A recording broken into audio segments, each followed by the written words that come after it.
Ma'asyiral muslimin rahimakumullah, Al-Imam Az-Zamzami dan juga Al-Imam As-Suyuti dalam kitabnya Al-Itqan menyebutkan beberapa riwayat tentang peristiwa turunnya Al-Quran. Di antara riwayat yang paling sahih tentang hal ini adalah riwayat yang menjelaskan bahwasanya sesungguhnya Al-Quran diturunkan oleh Allah Subhanahu wa taala melalui malaikat Jibril alaihi salatu wassalam sebanyak 2 kali.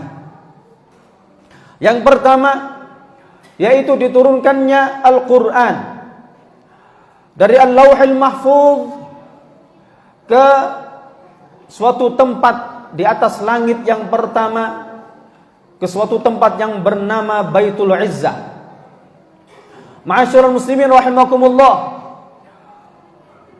untuk fase yang pertama ini malaikat Jibril alaihi salatu wassalam pertama-tama beliau naik ke suatu tempat yang tinggi di sana. Malaikat Jibril sampai ke suatu tempat di mana Allah Subhanahu wa taala menciptakan adanya suara bacaan Al-Quran. Suara bacaan Al-Quran mulai dari awal hingga akhir diperdengarkan oleh Allah Subhanahu wa taala kepada malaikat Jibril alaihi salatu wassalam. Namun yang di sini perlu untuk kita perhatikan bahwasanya suara yang dimaksud ini adalah suara ciptaan Allah. Suara yang diciptakan, suara makhluk, suara yang diciptakan oleh Allah Subhanahu wa taala. Suara ini bukanlah suara dari Allah Subhanahu wa taala. Karena memang meskipun kita meyakini bahwasanya Al-Quran merupakan kalam dari Allah Subhanahu wa taala, akan tetapi ulama ahlu sunnah wal jamaah menetapkan dengan seyakin-yakinnya bahwasanya kalam Allah Subhanahu wa taala adalah kalam yang qadim, kalam yang tidak merupakan baharu, kalam yang tidak bermula, kalam yang tidak berakhiran. Kalam Allah Subhanahu wa taala adalah merupakan sifat dari zat Allah, bukan merupakan suara, huruf ataupun bahasa. Allah berkalam tanpa bermula, Allah berkalam tidak berakhiran. Kalam Allah tidak seperti kalam kita, menggunakan huruf demi huruf, kemudian dengan suara berpindah dari suatu suara ke suara yang lainnya, berpindah dari satu huruf kepada huruf yang lainnya. Kita berkalam, kita berbicara menggunakan bahasa kita. Ada yang berbahasa Indonesia, bahasa Inggris, bahasa Jawa, Sunda, ataupun Melayu, ataupun bahasa-bahasa yang lainnya. Allah Subhanahu wa taala laisa kamitslihi syai'. Allah Subhanahu wa taala tidak ada satupun serupa baginya, baik dari satu segi maupun dari beberapa segi. Oleh karenanya, dari ayat inilah para ulama menjelaskan mustahil bagi Allah Subhanahu wa taala untuk berkalam dengan suara. Karena kita semuanya mendapati dengan nyata bahwasanya yang namanya suara ada permulaan dan juga akhirnya. Huruf ada permulaan dan juga akhirnya. Ketika kita mengucapkan Bismillahirrahmanirrahim, kita tidak bisa mengucapkan sin sebelum kita berhenti mengucapkan ba. Setelah kita mengucapkan ba, beralih kepada huruf sin, beralih kemudian kepada huruf mim, dan begitu seterusnya.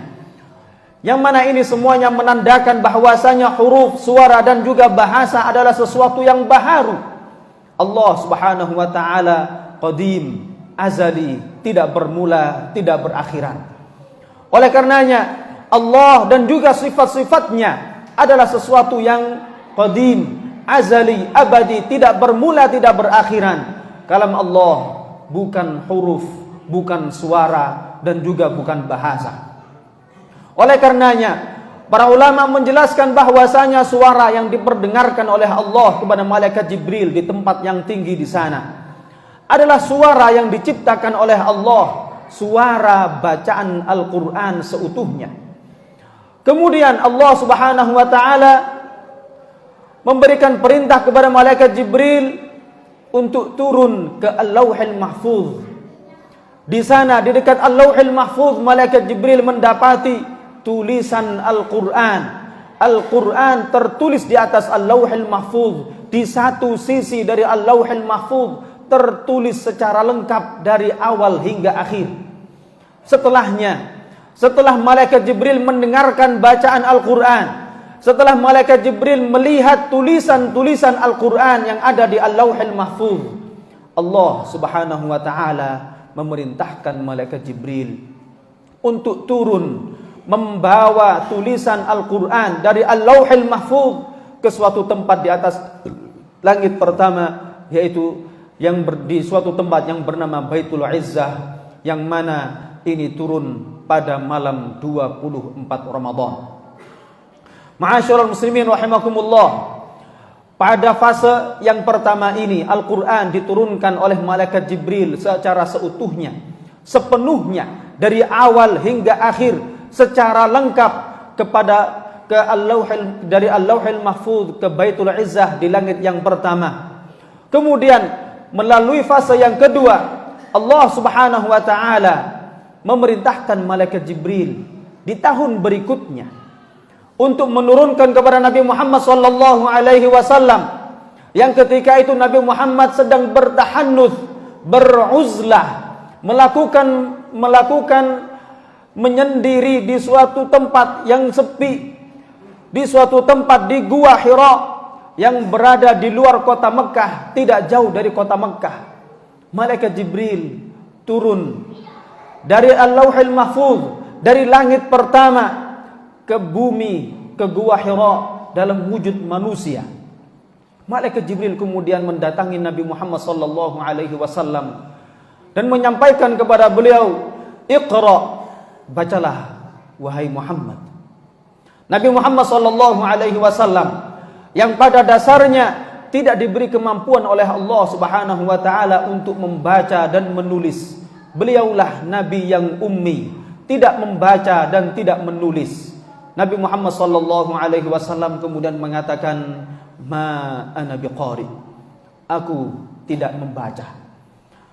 Malaikat Jibril alaihi salatu wasalam kemudian mengatakan untuk kedua kalinya kepada Nabi Muhammad, "Iqra." Katakanlah wahai Muhammad, bacalah wahai Muhammad.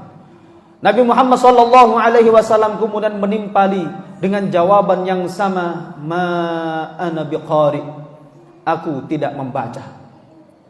Kemudian malaikat Jibril alaihi salatu wassalam bertanya, meminta kepada Nabi Muhammad sallallahu alaihi wasallam untuk ketiga kalinya, "Iqra," bacalah wahai Muhammad. Setelah itu turunlah 5 ayat pertama dari surat Al-Alaq yang kemudian menjadi ayat yang pertama kali turun kepada Nabi Muhammad sallallahu alaihi wasallam di Gua Hira, yang mana ini terjadi pada tanggal 17 Ramadan, satu tahun setelah fase pertama terjadi, setelah diturunkannya Al-Quran dari Al-Lauhil Mahfuz ke langit yang pertama.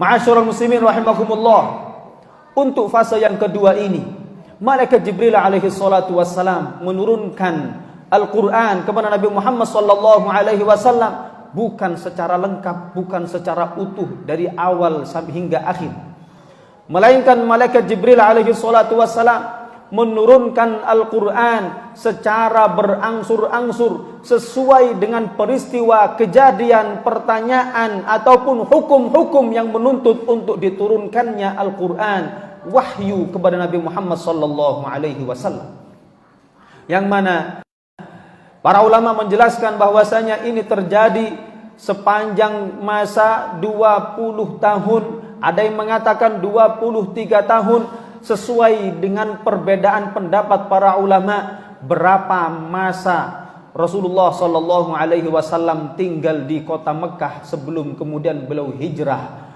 ke Madinah Al-Munawwarah. Ma'asyiral muslimin rahimakumullah, kembali kita tegaskan bahwasanya Al-Quran adalah kalamullah. Al-Quran adalah kalam dari Allah Subhanahu wa taala.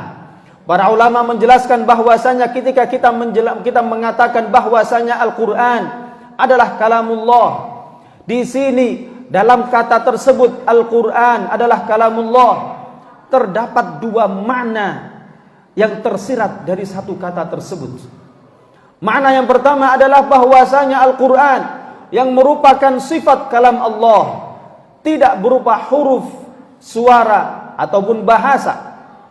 Al-Quran merupakan kalamullah, tidak bisa kita bayangkan, tidak bisa kita fikirkan, tidak bisa terlintas dalam benak pikiran kita, karena memang Allah Subhanahu wa taala dan juga seluruh sifat-sifatnya tidak bisa dijangkau dengan benak pikiran kita, tidak serupa dengan satupun hal yang pernah kita jumpai selama hidup kita.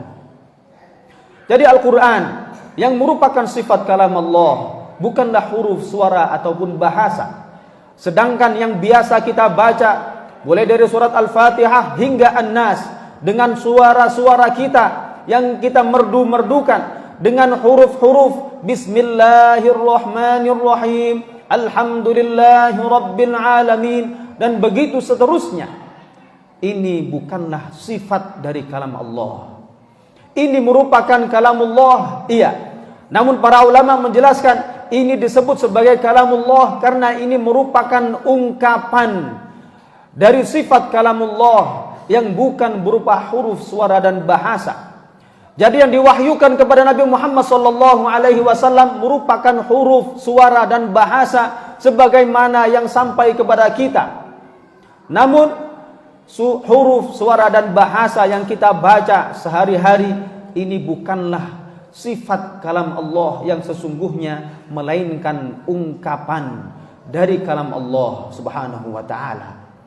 Disebut sebagai kalamullah karena memang malaikat Jibril alaihi salatu wasalam menurunkan begitu saja Al-Quran dan berdasarkan sesuai dengan suara yang didengarkannya, sesuai dengan tulisan Al-Quran yang tertulis di Al-Lauhil Mahfuz. Yang begitulah yang diwahyukan kepada Nabi Muhammad sallallahu alaihi wasallam. Seperti itulah Nabi sallallahu alaihi wasallam menyampaikan kepada para sahabatnya hingga sampai kepada kita. Al-Quran yang kita baca bukanlah karangan malaikat Jibril. Al-Quran yang kita baca bukanlah susunan dari Nabi Muhammad sallallahu alaihi wasallam, melainkan murni dari Allah Subhanahu wa taala. Atas dasar inilah Al-Quran tidak disebut sebagai kalam Jibril. Al-Quran bukanlah kalam Nabi Muhammad sallallahu alaihi wasallam, melainkan Al-Quran merupakan kalam dari Allah Subhanahu wa taala yang diwahyukan oleh Allah kepada Nabi Muhammad sallallahu alaihi wasallam untuk kita semuanya, untuk umat Nabi Muhammad sallallahu alaihi wasallam.